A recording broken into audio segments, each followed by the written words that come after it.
Welcome to Om Times TV, a division of Om Times Media and Broadcasting.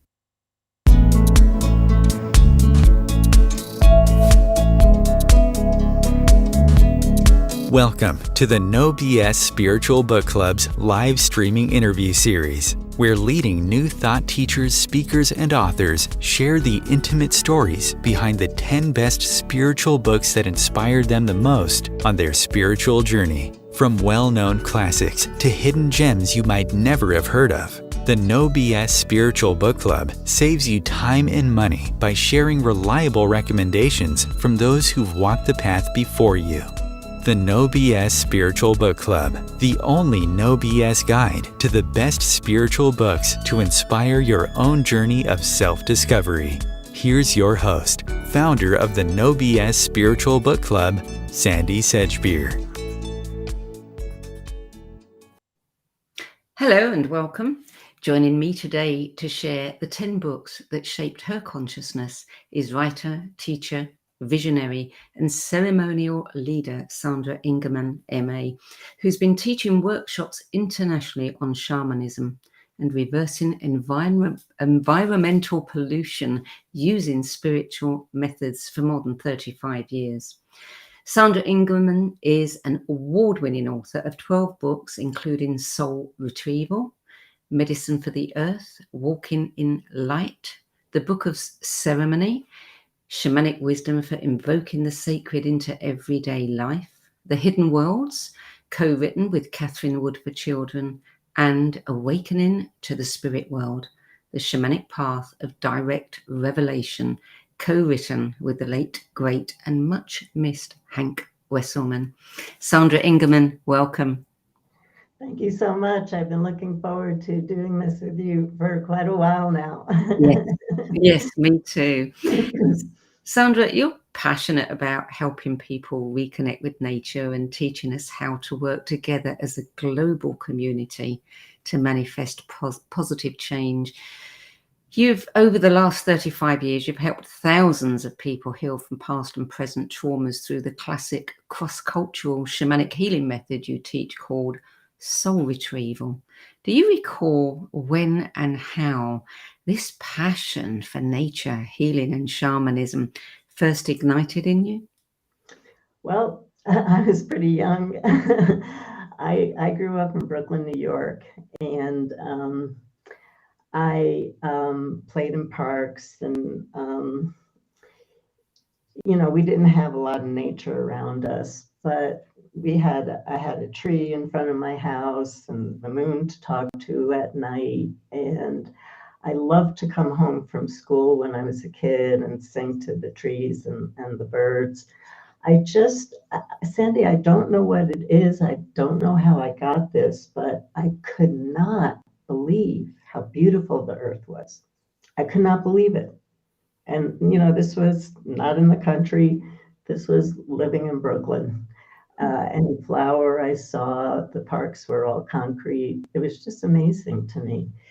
And so I was always just so inspired by the beauty of nature, the strength of nature, how nature endures. I mean, even as a kid. And then I got hit by lightning when I was 7 years old, which is typically an initiation that happens when the spirits choose somebody to be a shaman. So I grew up in an immigrant neighborhood. There was definitely no place to talk about shamanism. So I wasn't raised in a particular spiritual tradition. It was something I followed on my own. So you developed, did you, almost instantly after that being hit by lightning, did you then get interested in shamanism and started educating yourself, or did it come a bit later? Well, it came a bit later because, I was pretty young by then. But what happened for me was I loved to read. And so I knew nothing about shamanism. I never heard the word. I never heard the word until 1984. And so for me, it was a process of, I grew up in the 60s during the Vietnam War. All the unrest inside of all of us. And like many, I turned to psychedelics and to drugs to help me feel a balance and to take me out of the illusion that I felt that I was living in life. And so my issue was I had all this spiritual knowledge, but I had no path. I didn't know how to practice it. I was just reading and absorbing and going to lectures. And so it wasn't until 1980 when I was working in two schools at the same time, one of them, the California Institute of Integral Studies. And I heard about an anthropologist coming out to teach a workshop on shamanism, and I could get 2 easy units. People have heard this a lot. And I got my 2 easy units, but 40 years later, I am still working on those 2 easy units. It just, my very first shamanic journey, a shamanic journey is where a person takes their body with them, but we travel into the unseen realms where there are all these divine beings who are waiting to give us guidance and help us heal and take care of us. And so in my first journey, I met this amazing nature being. I got a nature being that most people don't get as they're helping spirits. And he's been with me every day for the last 40 years. He does all of my healing work. And so it was really destiny. That's all I can say.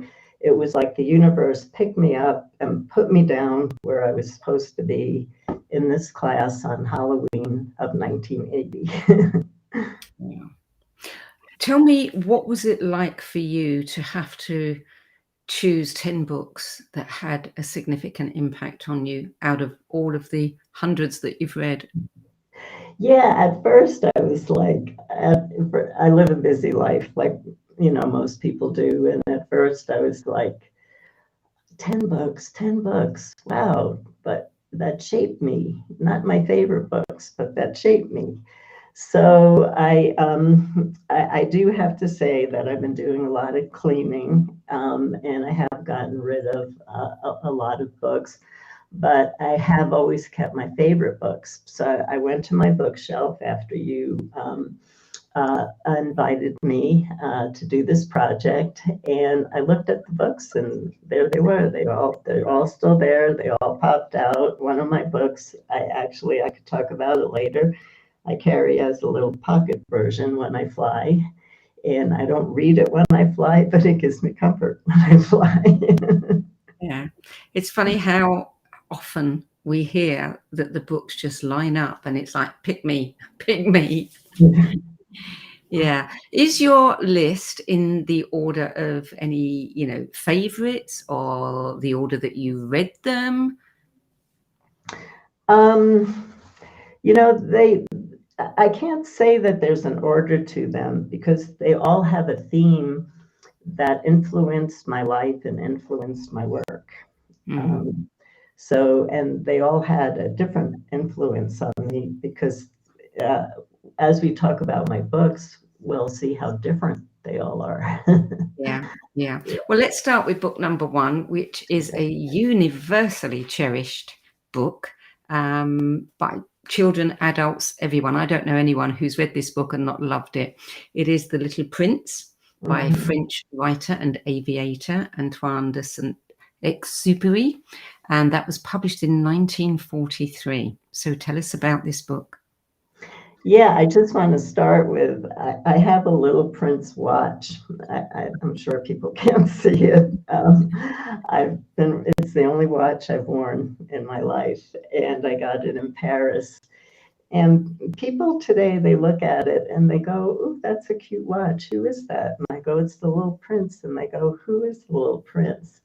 And so many people have not read The Little Prince today. And I feel that's one of the biggest tragedies on the planet. Mm. So I got introduced to The Little Prince while I was taking French in junior high school. And I loved the book, the energy it exuded, the love. You know, again, I grew up in this immigrant neighborhood. Everybody was screaming, everybody was suffering, everybody was crying. And here was this being that came from another world, and he came down here so inquisitive, so curious about life, so curious about everything. I love that because I'm so curious about everything.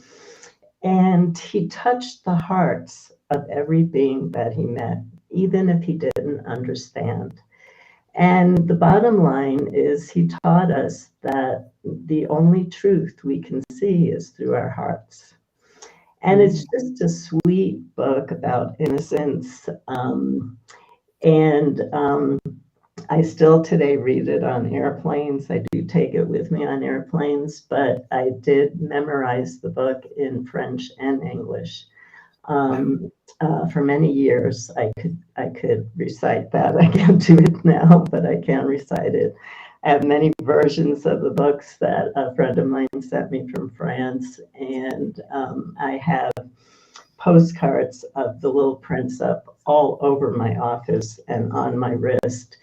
And it always brings me back to the power of innocence and the power of love and the power of curiosity, and just being an adventurer and learning what you can and not judging, just experiencing and sharing love. Yeah. Book number 2, Like Water for Chocolate, by Laura Esquivel, published in 1989. And of course, I think this one was made into a movie as well. Yes, it was. So this is an interesting book for me, and I'll have to talk fast because this is my life. What this book is actually my life. And before I got into shamanism, and when I got into shamanism, there were answering machines, and I had no time to bake and cook anymore. I was known as a really good baker, and everything I made really looked bad. It would be like, I'm not going to eat this. I didn't know how to make everything look pretty, like you see in a cake shop. But people couldn't get enough of my baking. I baked every day. I worked at San Francisco State. I wasn't sleeping well, so I would bake at night. I'd bake all night long, and I could not keep anything. People just wanted it so much. And what I realized early on, I was aware of what was happening, was what all I was thinking about love was when I baked. That's all I thought about. I didn't let myself have another thought. So then when I read Like Water for Chocolate, it was really interesting because she's cooking at a wedding. And if somebody cries and she sees it, she cries and it gets into the food, and everybody's eating the tears of the person in grief. And so we could go on where she would see somebody having a feeling, and that would end up being folded into her food and into her baked goods. And so in my life now, because I'm teaching so much about how shamanism is a way of life, it's not something that you do for a little bit, it's a way of life. And so I'm trying to teach people about the words we use, about the thoughts that are looping all the time, and how we daydream. And we have to understand that all of this is going into our food. Whatever we're thinking about is going into our food. When we bought it, how it was grown. And so I like to teach people to really focus on bringing love into their food. And the reason I loved Like Water for Chocolate was um, it's such an important book of teaching us about how our emotions get into our food, our drink, our collective, our field of energy, and that's what we're taking in. And it also teaches us about the joy. There were times when she started laughing while she was baking something, and while everybody was eating it, they would laugh. With the man who was crying while everybody was eating the soup, everybody was crying. So whatever emotion went into her food, the entire everybody who was present at that wedding swallowed that same emotion. And so we have to think about how we swallow our words, how we swallow our feelings, what is the energy that we're putting into our food, what is the energy that we're putting out into the collective with our thoughts, and how do we transform those. And so that's a very, very core piece of my work. And so this book was a perfect example of how everybody at the wedding was affected by the emotions of every person there. And it's really about oneness. Yes, yes, indeed. I was looking up the book earlier, and I read that Laura Esquivel was a teacher. And that in an interview, she once said, as a teacher, I realized that what one learns in school doesn't serve for very much at all. The only thing one can really learn is self-understanding. And this is something that cannot be taught. Beautiful. Beautiful. Really beautiful.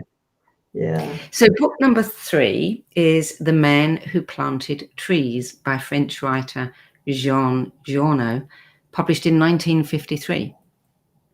Oh, that's the year I was born. I didn't even realize that.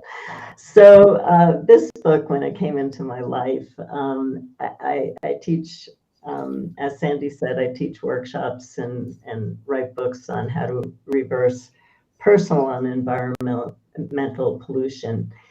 And for me, I've always been a tree lover. I mean, I'm a Capricorn, I'm really earthy.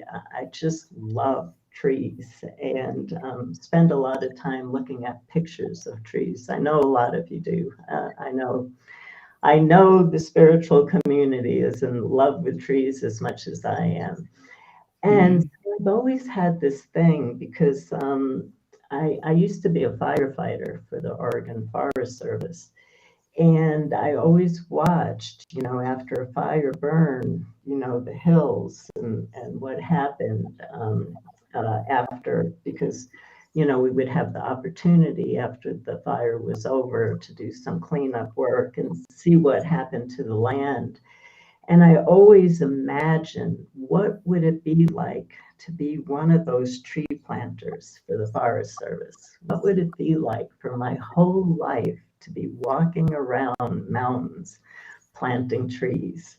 And so when this book came to me, The Man Who Planted Trees, it was so inspiring to me, because this is what we all should be doing right now. We should be going out there and planting trees. I have a friend who just lost 175 acres of land to a fire. And, that's the plan, is all the planting of trees that's going to happen now. And this is what the earth needs. And trees are our family. And I know every person who is listening knows this, and I don't have to explain it to anyone. So it's an inspirational book about a man who, on his own, decided to go out and make this world beautiful by planting as many trees as he could. So I really loved it, and that's the book I take when I fly. I have a pocket version of it. I don't know why it brings me psychological comfort. It's always with me when I take a trip. Interesting. You're in the air, and that's your connection to the ground, to the earth. Yeah. Yeah. And apparently it was Giono's hope to set in motion a worldwide reforestation program. Yeah. Yeah. What a beautiful way to inspire people and to tell this story and hope that then they would, take up the challenge. Yeah. There's an animated version of it, as a film, and you can still get it. It's really wonderful to watch. Mm. Book number 4, this certainly did something to my brain when I read it. The Brain That Changes Itself, Stories of Personal Triumph from the Frontiers of Brain Science by psychiatrist and psychoanalyst Norman Doidge. And that was published in 2007. Yes.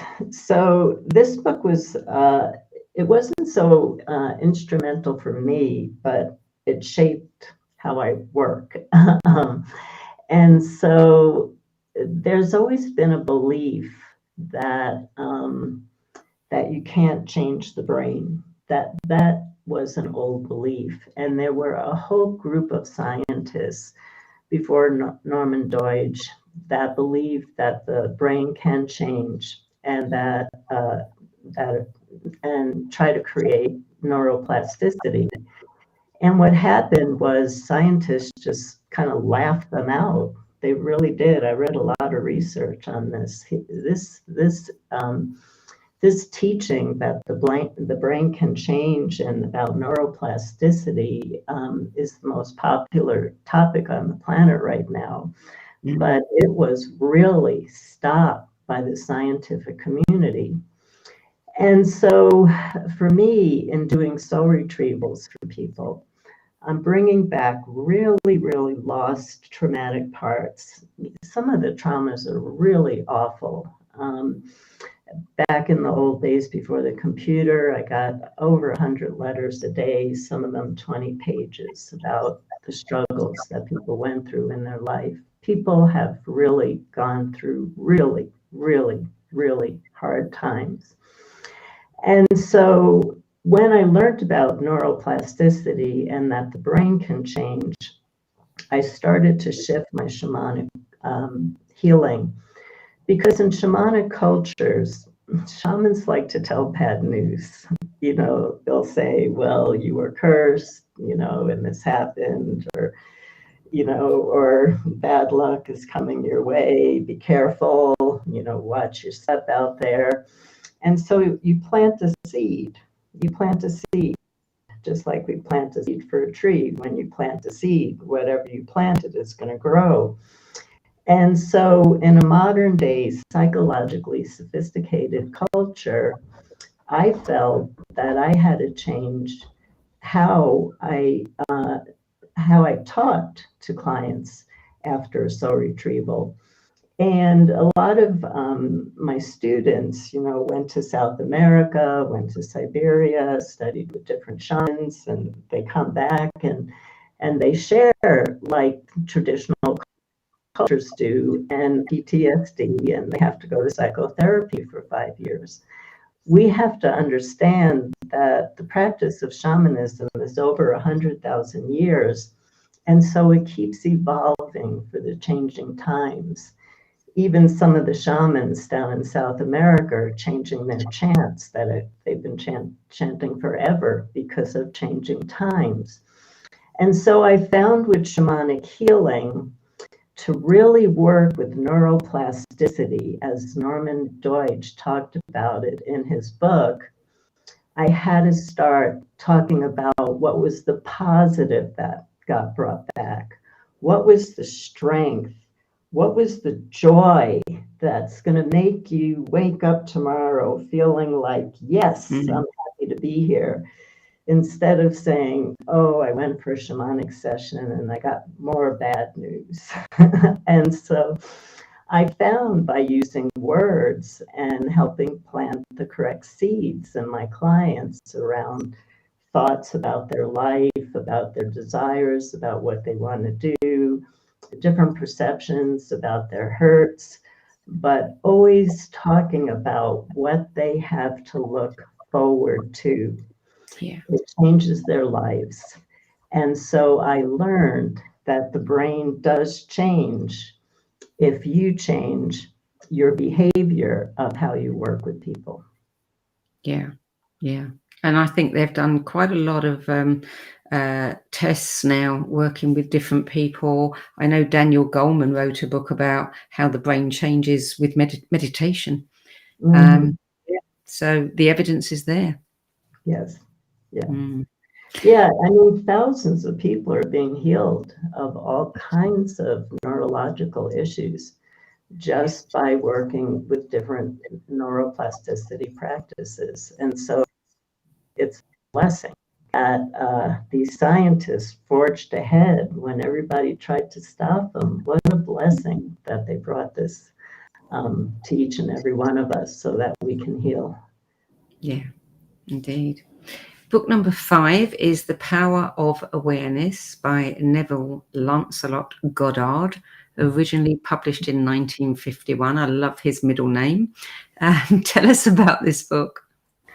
Well, I'm a real Neville fan, and so I still listen to Neville today. Um, uh, for me, I'm such a dreamer. I was always a dreamer when I was a kid. And at the age of 7, I sat on the couch. I remember this really clearly. And I said, everybody's getting this wrong.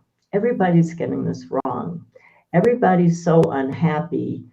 And we were born to have this incredibly joyful life. And I am going to dedicate the rest of my life to help people feel joy. I was 7 years old when I did that one. That was after lightning. So I guess I got some of my destiny during that experience. And so Neville teaches that we all have the same opportunity. Nobody has more opportunities than anybody else because everything in this manifest world begins with our imagination. And I have found this to be true in my own life, that imagination creates reality. And way before I got introduced to Neville, I was teaching that in my Medicine for the Earth workshops of imagination creates reality. What are you imagining? What are you dreaming? I take people on a journey to the master or mistress of daydreams, where they reflect on what their daydreams are and what they're manifesting because of their daydreams. And Neville did this in such a potent way of teaching people how to occupy a new space. His whole thing was about occupying a new space. So here's Sandra Ingerman here, and I'm just going to make something up. Here's Sandra Ingerman here. It's a beautiful day in Santa Fe, but I'm dealing with some allergies, and so just kind of shut my eyes for a moment, and I see myself walking into a room and saying, and a bunch of friends are sitting there, and I'm saying, the other day I had this thing where I felt allergies, I felt a little bit depressed, but that's all over. That's all over. That was a different time. And now I'm feeling really wonderful. And my friends are going, oh, Sandra, that's so great. I'm so happy that you've been able to come through this particular time. And so this is kind of what Neville's work is. He wrote a lot of books, but basically that's the bottom line, is that what you're thinking about is creating your future reality. What you're thinking about right now is marching ahead and building that reality that you're thinking about right now. So he talks about, he teaches that if you want to change your reality, the only way to change it is with your imagination, because everything here is only imagination. If you don't like it, use your imagination to change it. But you have to fully occupy the space. You have to see yourself in a new life. You have to hear the words of new people in your life. You have to feel the feelings of being in this life, taste the taste that you would taste, the smells that you would smell. You really have to get involved. So it's like shamanic work where shamans truly journey into unseen realms and build a new reality that they can bring down into the seen realms. We build an invisible world of substance before anything manifests on the earth. And so Neville, I believe, teaches very close to shamanism how you do that. And his way of doing that is fully occupying the space and living from your dream as it's here right now. Yeah, yeah. Long before The Secret came along, he was sharing the secret. Yeah. Well, we're going to take a short break now. You're listening to the No BS Spiritual Book Club's 10 Best Spiritual Books weekly live streaming interview series, and sharing the books, the 10 best books that influenced her life journey is world-renowned teacher, visionary, ceremonial leader, and best-selling author Sandra Ingerman. We'll be back with more from Sandra Ingerman after this break.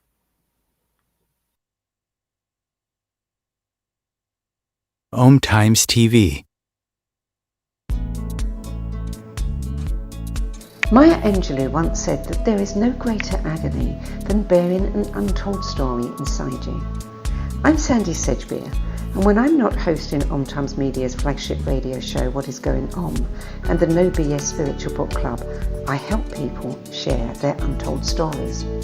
Books are my life, my joy and my passion, and there is no greater reward than helping aspiring writers get their books out of their heads and into the hands of those who are waiting to read them. If you feel that you have a book in you but don't know where to begin, visit sedgbeer.com, click on the Work With Me tab and find out how my experience helping others tell their stories might be just what you've been looking for. That's sedgbeer.com, sedgbeer.com.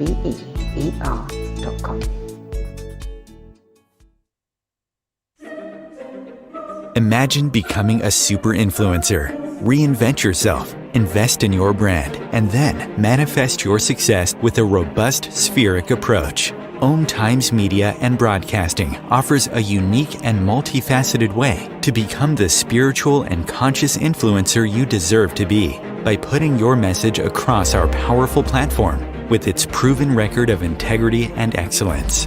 Through our produced shows, Om Times offers the opportunity to become a social media TV personality, a radio show host, an Om Times magazine columnist, and a syndicated podcaster, all in one shot. By live streaming your show on Om Times TV and broadcasting it across the extensive Om Times radio and TV networks, you become more than a host. You become an ambassador and a force for positive change. Om Times. Open yourself to the possibilities. There are 16 million children struggling with hunger in America. That's 1 in 5 daughters, sons, neighbors, and classmates who don't know where their next meal is coming from. Yet billions of pounds of good food go to waste every year. It's time we do something about it. Feeding America is a nationwide network of food banks that helps provide meals to millions of kids and families in need. Visit feedingamerica.org to help them feed even more. Together, we can solve hunger. Together, we're feeding America. Welcome back. Sandra Ingerman, Book 6, How to Master the Art of Personal Health, The Power of Attaining and Maintaining Your Health by Jack Schwartz. This was published in 1996. And what a story here. Yeah, he was an amazing man. And I did get to talk to his wife after Jack died. So as I've been talking, I've had this real interest in looking at how we can reverse the pollution that we're dealing with on the planet. And I started researching before I even started writing on this. I tried to look at every single book, every spiritual tradition where they talked about miracles. So of course, I looked at the Bible, I looked at the Kabbalah, I looked at all the the Sanskrit, East Indian material, the Taoist, and the list goes on, the alchemical. God, I learned so unbelievable much. And what I was looking for is not just those miracles where, in a dream, somebody comes in and says, I'm going to do a soul retrieval for you, and here it is, and your life has changed forever. I was looking for people who were so tuned in to the power of oneness that their presence would be a healing force. That was really what I was looking for.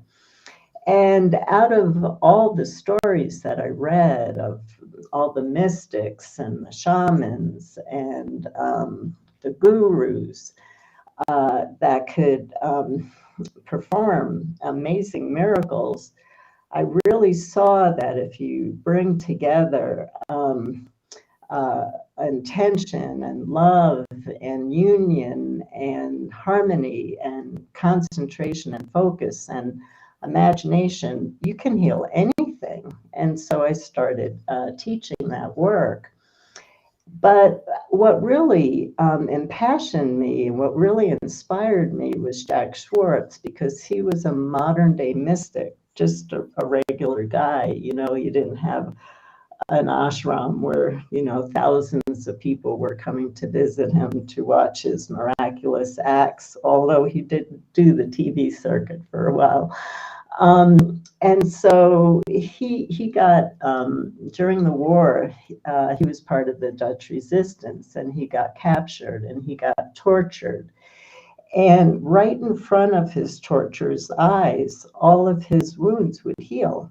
They would never stay. As soon as a wound would be put upon him, it healed. And so Jack eventually got out of prison and he moved to America, and he did. He went on the talk show circuit and he started talking about his story.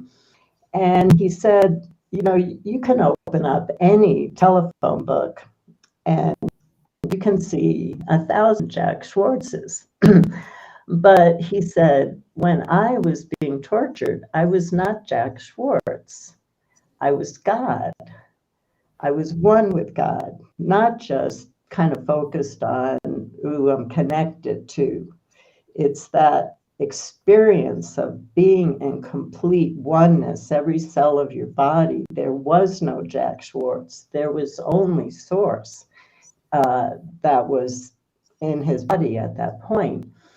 And so when you're one with Source, you can't be hurt. When you're one with Source in that particular way, you can't hurt Source. If you're out, if you're not in your body and Source is in your body, you cannot be harmed. And he has all these amazing case studies of during the war of soldiers being able to go through hospitals that were on fire and never even getting a singe on their clothes or anything. I mean, the book goes on and on about all these different miracles. And Jack's message was really that he wasn't special, that he was not special, that we all had exactly the same opportunity as him. But we had to deepen our spiritual practices, and we had to understand that there's only one. And we really have to understand that that union, like Amaji, who's a very famous Indian guru, she becomes the Divine Mother. She's not talking to the Divine Mother. She is the Divine Mother. And I watched a film on her curing leprosy. So Jack was in that same area of work where if you could get into that state of oneness, you can heal yourself. And so it was a really inspirational book for me, knowing that we all have the power to heal, that we all have that power to become in unity with oneness, and to have miracles and goodness come into our lives. And in that way, we can reverse the pollution on the planet. Yeah. Wow. Book number 7 is The Gift of Fear by the man that Oprah Winfrey calls the nation's leading expert on violent behavior, Gavin de Becker. This was published in 1996. Yeah, it's a book that I would never think about buying, on my own. And I didn't know about Oprah Winfrey's, what she said about the book and about Gavin de Becker, but I'm a licensed therapist, and so I was taking CEUs, and they were offering Gavin's book on The Gift of Fear. And I said, well, this looks interesting. I think I'll get it. And I started reading it, and I could not put this book down. I cannot tell, I've never met a better master storyteller. I mean, he tells stories like nobody else can. And oh my God, they're just so convincing. And so what Gavin de Becker, what he would do is his job at the time, he had worked for the government, he did all this other work, but he was working with very famous people, stars, political leaders who were being threatened. And he was helping them to see whether the threat was a real threat or an imagined threat. And so that's basically what the book is about, is case study after another, helping a person see if they really need to call the police, or if this is something that they just are a little bit paranoid about. And the whole premise of his book, as a therapist, for me was really fascinating, that you never actually have to say a word to a client or give them a clue. You just let them talk, and they talk themselves right into the answer and right into the solution. And so his whole book is case study of a client that came to him. Is this a real fear, or is this a perceived fear? And he shows how the client figured it out just by talking to him. So I started to use it as a therapist with my own clients and with my own friends. And when people would start to really talk to me about something going on in their life, I would say, do you want to tell me a little bit more? And they'd start talking, and I'd go, do you realize that you just answered your own question? And they said, God, I did. That's amazing. So it gave me a great tool. It gave me a great tool to use that has helped others a lot. But it's such a brilliant book. Yes, I read a very brief description, but very to the point. True fear is a gift. Unwarranted fear is a curse. Learn how to tell the difference. Yeah. That's a good one. Yeah. Yeah. So book number 8, beautiful book, beautiful woman, Wild Mercy, Living the Fierce and Tender Wisdom of the Women Mystics by Mirabai Starr, published in 2019. Yeah, Mirabai Starr asked me for an endorsement on the book, and I said, sure, and I sat down to read it. And I was Mirabai, for one thing, is an amazing poet, and she has a depth of spirit that I just haven't seen on this earth. And the book, it was such a wake-up call for me, because everybody thinks, well, you call in the divine feminine, and everything is perfect in your life. Everything is perfect in your life. And what Mirabai does is she tells the truth. She tells the truth that when you call in the divine feminine, there is an initiation that you're going to have to go through. And that initiation might require an experience of really deep loss in your life.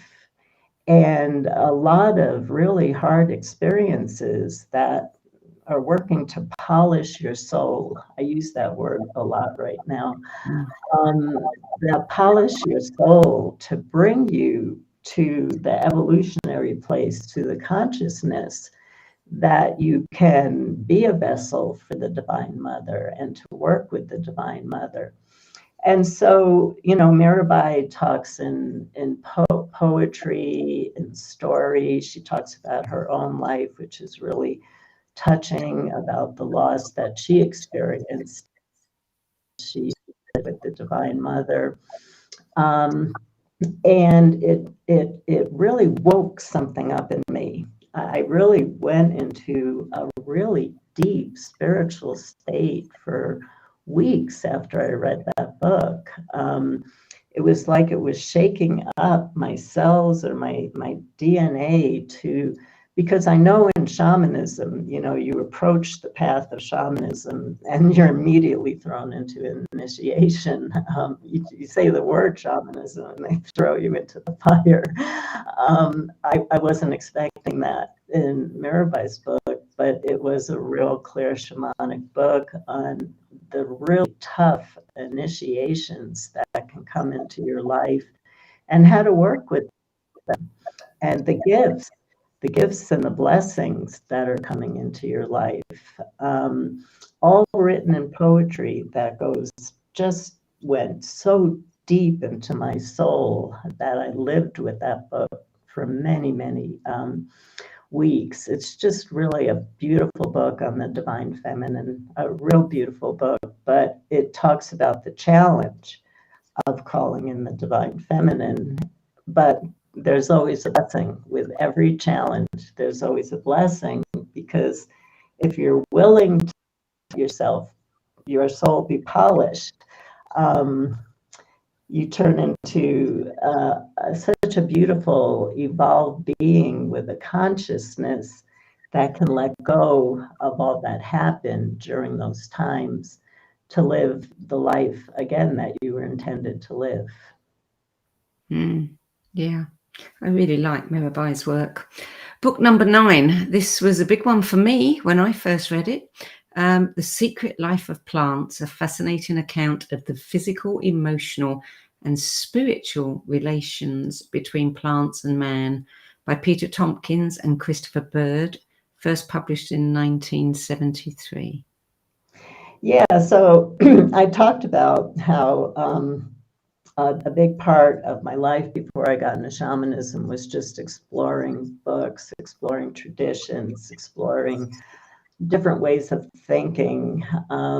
I knew that what my life was like in Brooklyn and what I was experiencing there was not the truth. I knew that there was another world that I could experience. And so when I came upon The Secret Life of Plants, and at the time I had 100 plants in my apartment, a small apartment in San Francisco, and I did talk to them a lot, and they got a tremendous amount of energy from me.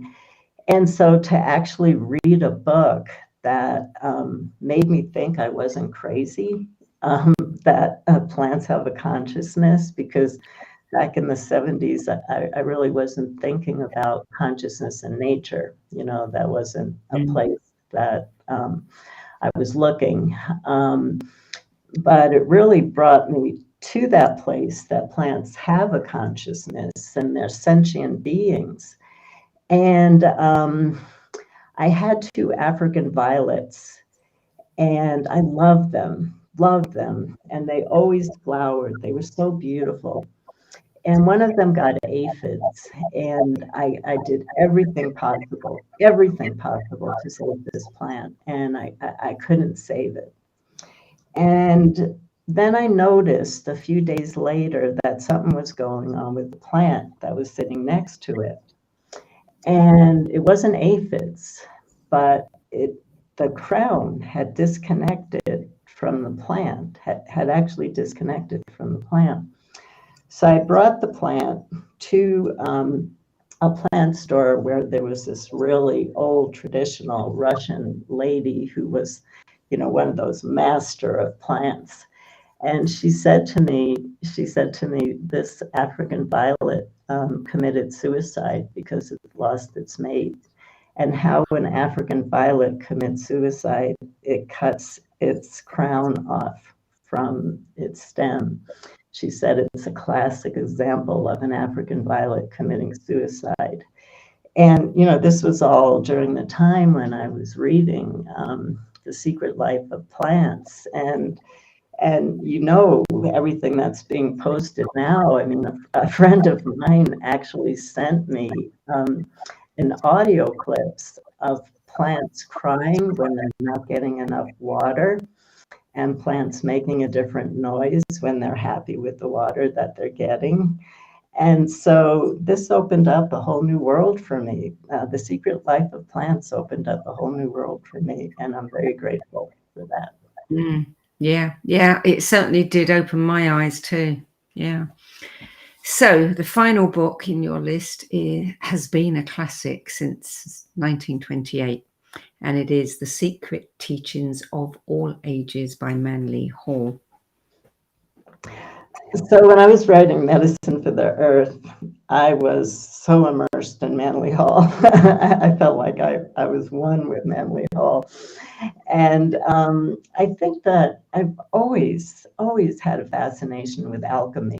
And it wasn't about I wanted to turn lead into gold. That wasn't it. But there was something that I would hear those words, and there was something my DNA would say, you were an alchemist, or you are an alchemist. I'm not really sure. And so Manly Hall's book is that transformation, that change in consciousness. And I'm actually listening to a lot of his lectures right now. That real change in consciousness that happens when we're really willing to do that transformation, that transfiguration work. And I was just listening to him last week, and he talked about a monk, a Buddhist monk, and that his initiation, I mean, you really have to listen to this one. His initiation was to sit under a tree while this gigantic bell was over his head, ringing 24/7. And he had to do this, I can't remember, I'm sorry, it was months or a year, something like that. And so he had to train his consciousness to be at absolute complete peace without being disturbed by this bell that was ringing 24/7 that would make most people crazy. And so, Manly Hall just reached into that old esoteric literature. The book is thick. The book has a lot. Manly Hall just reached into that old esoteric literature and really talked about alchemy and talked about the years that are needed to really train to do the work that I was teaching people to do. And I really had to think about that.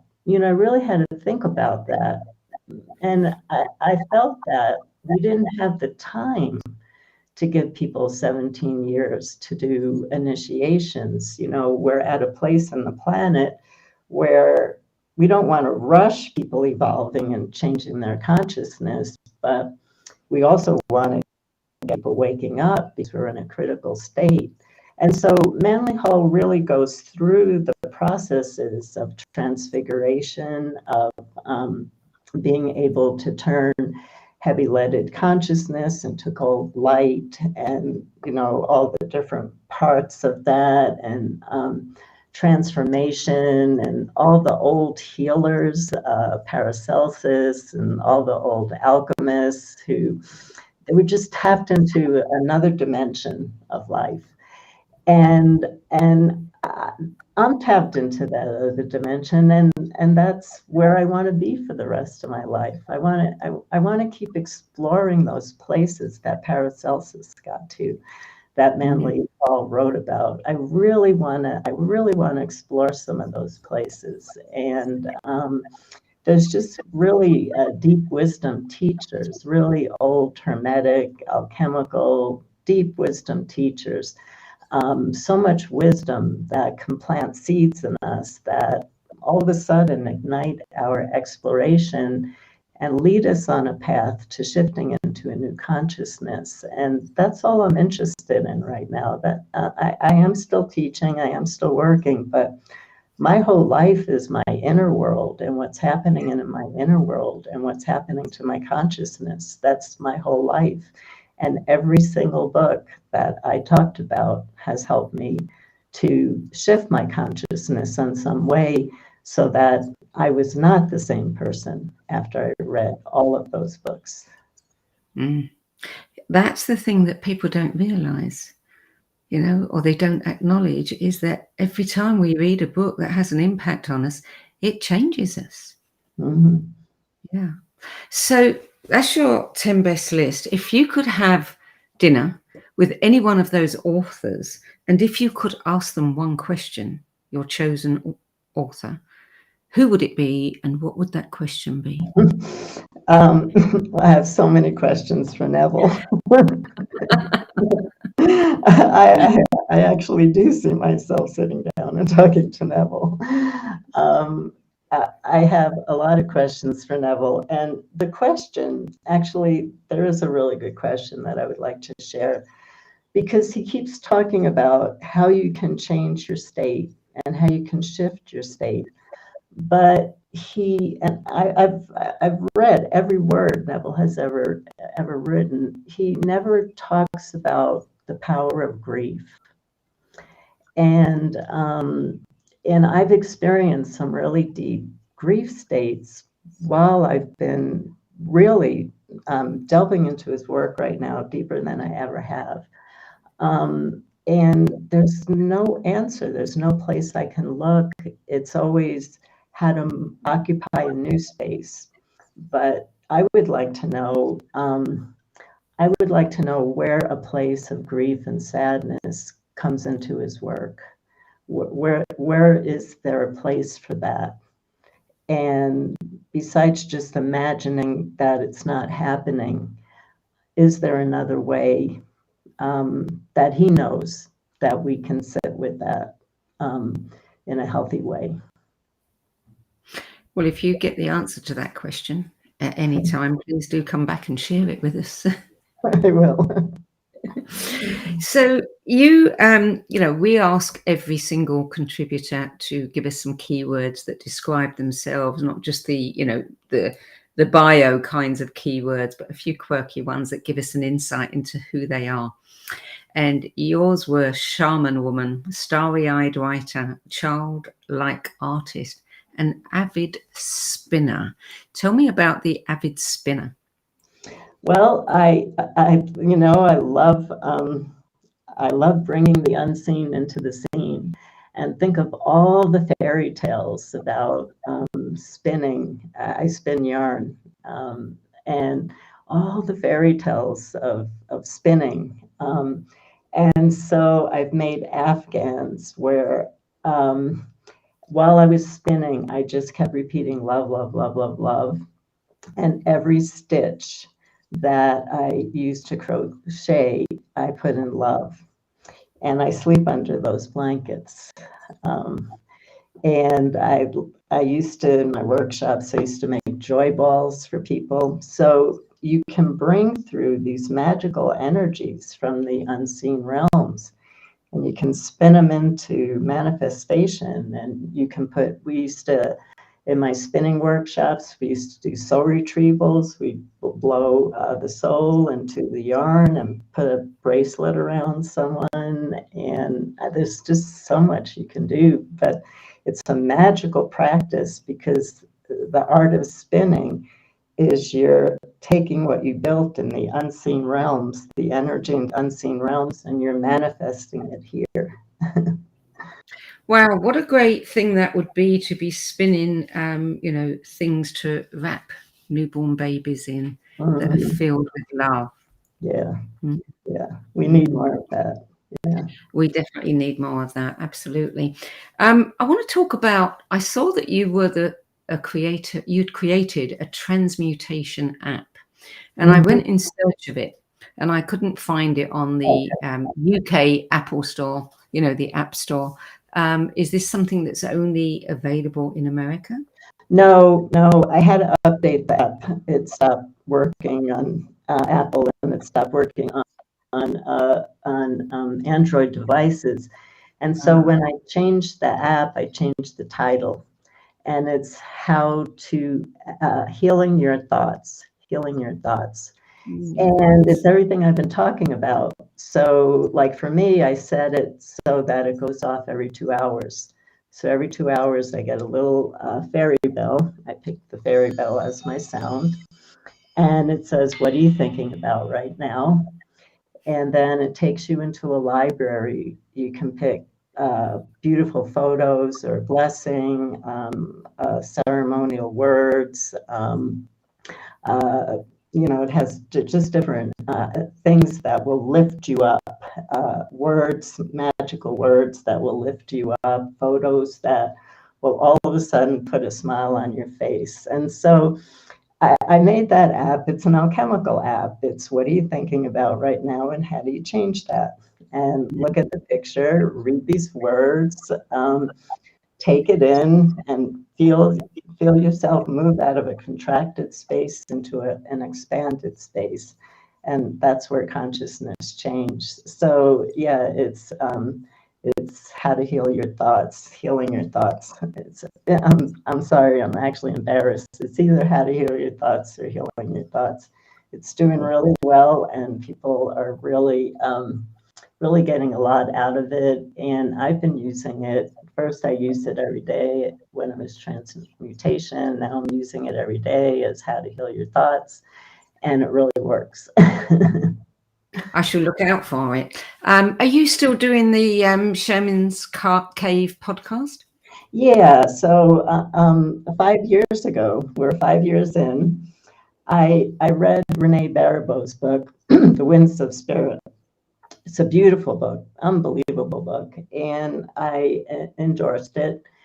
And we started talking a little bit, and we're very different, really different. And I just said, I would like to do something with this woman. And I put it out to Renee, and the Shaman's Cave podcast was born. And we were doing it weekly, but now that we're 5 years in, I asked Renee if it was okay if we do it every other week. We talk about what's going on in the world, and from a shamanic perspective, how you can work with that and how you can shift out of where you are. So we're talking about modern day issues, what's happening now, and how you can work shamanically to shift your state of consciousness. You spoke earlier about, where you are now in your life, and what you want to do moving forward. Are you going to stop doing workshops and writing books? Well, no, I'm finishing another book. I'm finishing a book called Walking Through Darkness, and it's a book about not from a Jungian point of view, the dark night of the soul, from a Sandra Ingerman point of view, the dark night of the soul. And I take people through when you're in the darkness and you can't see your way, different tools that I found really helpful in my darkest times. And so that's coming out late fall, early winter. So we're still working on the proofs of that. And I will be doing an audio program through Sounds True. We just put that together. We'll have a little bit of the Book of Ceremony, a little bit of what I talked about here, and a lot about the Walking Through Darkness. And then I'm actually working on an app with Quincy Davis, who's a hip hop artist, and we want to create an app to help troubled children, and to help children move into a different space, just like I was able to do with How to Heal Your Thoughts, but how do we make it relevant to teenagers, And so I'm teaching a workshop right now that I'm doing, and I will be teaching for the SHIP Network next year. And I'm back into in-person workshops again next year, and I will be teaching soul retrieval, extraction, and death and dying, and medicine for the earth. I'll do a long program on that. So I have a feeling that the universe is trying to move me in a different way. And so I've learned through a very long initiation of 8 years to just not get stubborn, be flexible, stay in the flow, and let the flow take me, let my soul that's in the flow take me to where I'm truly destined to go. So I have a plan, but I have a feeling that plan is going to change. Well, I want to share with our viewers something that you gave to me, and you probably, I don't know if you know that you gave me this, but you and I did an interview a couple of years ago. I think it was about your ceremonies book, and you told me about something that has stayed with me and I continually use, and that is that you know, on a new moon, full moon, whenever one wants to kind of set one's intention about something, you told me about this paper that you can get from Science Bob, the Science Bob website, which does all kinds of science experiments for kids. And you write your intention on it, and then you put it in water, and you watch the words float off the page. And that is your way of kind of, you know, putting your intention into the universe. And I love it, and I use it all the time. So thank you for that. Yeah. And if anyone else is interested in it, they can go to Science Bob and find the paper. Yeah, it's called dissolving paper. And you want to put it in a little warm water, not just cold water. And it dissolves completely. It's completely safe for the earth. You can't hurt the earth with it. And you know, you put your wish in, or you put something you want to let go of in, and you bring it out to the earth, and you feed the earth and say, thank you for taking this from me, or thank you for bringing this dream to me. And I turn all this energy into light that nurtures you as I give this water to you. So, so I just kind of turn it into a little bit of a ceremony. Everything for me is a ceremony. So, yeah. So before we close, what would you say is the most important thing you have learned on your life journey? The single most important thing?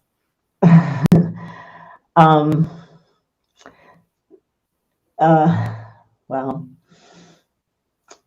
to stop being stubborn and to be present. Yeah. That's good advice for all of us. Yeah. Sandra Ingerman, thank you so much for adding your 10 best list to the No BS Spiritual Book Club's library of recommendations. Thank you, Sandie. It was a real joy, and I know my group is going to love listening to this, and it's been a real joy. And I wish everybody who's been listening many, many blessings, and may you find the books that help you find a way on the path and the flow to the goodness of life. Thank you. To that. So for more information about Sandra Ingerman, her work, her courses, her books, podcasts, apps, just about everything, you can visit sandraingerman.com and shamanicteachers.com. That's it for this week. I'm Sandie Sedgbeer, and I'll be back at the same time next week with another 10 best interview for the No BS Spiritual Book Club. Till then, it's goodbye from me. And a heartfelt thank you to Sandra Ingerman. Thank you, Sandra.